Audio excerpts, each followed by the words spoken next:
আজকে এখানে এসেছি আমি ভাষা শহীদদের জন্য শ্রদ্ধা জানাতে।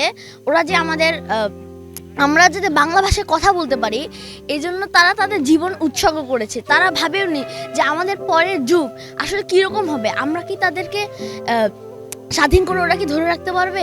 আমরা এটাই চেষ্টা করছি যে ওদের এটা চাপা না পড়ে যায়। মাতৃভাষার টানে বাঙালি জীবন দিয়েছিল মায়ের ভাষার মর্যাদা রক্ষায়। আজ সেই 21শে ফেব্রুয়ারি বিশ্বজুড়ে ভাষার বৈচিত্র্য আর সংস্কৃতির গৌরবগাথা উদযাপনের দিন। 1952 সালের এই দিনে রফিক সালাম, বরকত জব্বার আর নাম না জানা অনেক তরুণের রক্তে রাঙানো ইতিহাস আজও বাঙালির হৃদয়ে অমলিন। ভোরের আলো ফুটতেই রংপুর কেন্দ্রীয় শহীদ মিনারে জমায়েত হতে শুরু করেছে হাজারো মানুষ। ফুলে ফুলে ভরে উঠেছে শহীদ মিনারের বেদি। আমার ভাইয়ের রক্তে রাঙানো 21শে ফেব্রুয়ারি আমি কি ভুলিতে পারি, এই গানের সুরে মুখরিত চারপাশ।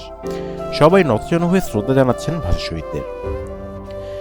বিশ্বজুড়েও আজ এই দিনের গুরুত্ব অপরিসীম। ইউনেস্কোর উদ্যোগে সারা পৃথিবীতে পালিত হচ্ছে আন্তর্জাতিক মাতৃভাষা দিবস। ভাষার বৈচিত্র্য, বহুভাষিক শিক্ষা এবং সংস্কৃতির ঐতিহ্য রক্ষার বার্তা ছড়িয়ে পড়েছে প্রতিটি প্রান্তে। নিউ ইয়র্ক থেকে টোকিও, লন্ডন থেকে জাকার্তা, সবখানে আজ মাতৃভাষার মর্যাদায় সাজানো হয়েছে নানান আয়োজন। ভাষা আন্দোলনের মাধ্যমে আমাদের অর্জন অনেক। দুঃখজনক হলেও 67 বছরে সর্বস্তরে আমাদের মাতৃভাষা বাংলা চালু হয়নি।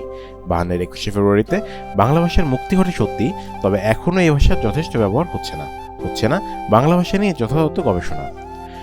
ভাষা সৈনিকদের যথাযথ মূল্যায়ন হয়নি এদেশে। 71-এর মুক্তিযুদ্ধের ইতিহাসের মতো ভাষা আন্দোলনের ইতিহাসও বিকৃত হচ্ছে। হারিয়ে যাচ্ছে 21-এর প্রভাতপ্রিয় সংস্কৃতি।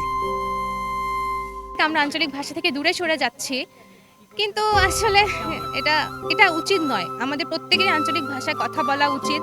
যদিও আমরা লজ্জা প্রকাশ করি যে আঞ্চলিক ভাষায় কথা বলতে অনেকে কি ভাববে, কিন্তু এটা আসলে উচিত না। আমাদের প্রত্যেকেরই উচিত নিজের আঞ্চলিক ভাষাটাকে বহন করা, নিজের আঞ্চলিক ভাষায় একটু কথা বলা এবং শ্রদ্ধা জানানো।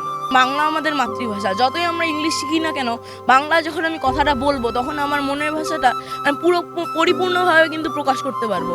তাই বাংলার উপরে কোনো ভাষার সাথে আসলে তুলনা করা চলে না।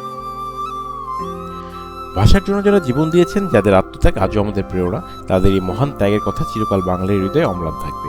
আজকের এই দিনে আমরা গর্বিত। আমরা বাঙালি, আমরা মায়ের ভাষাকে ভালোবাসি।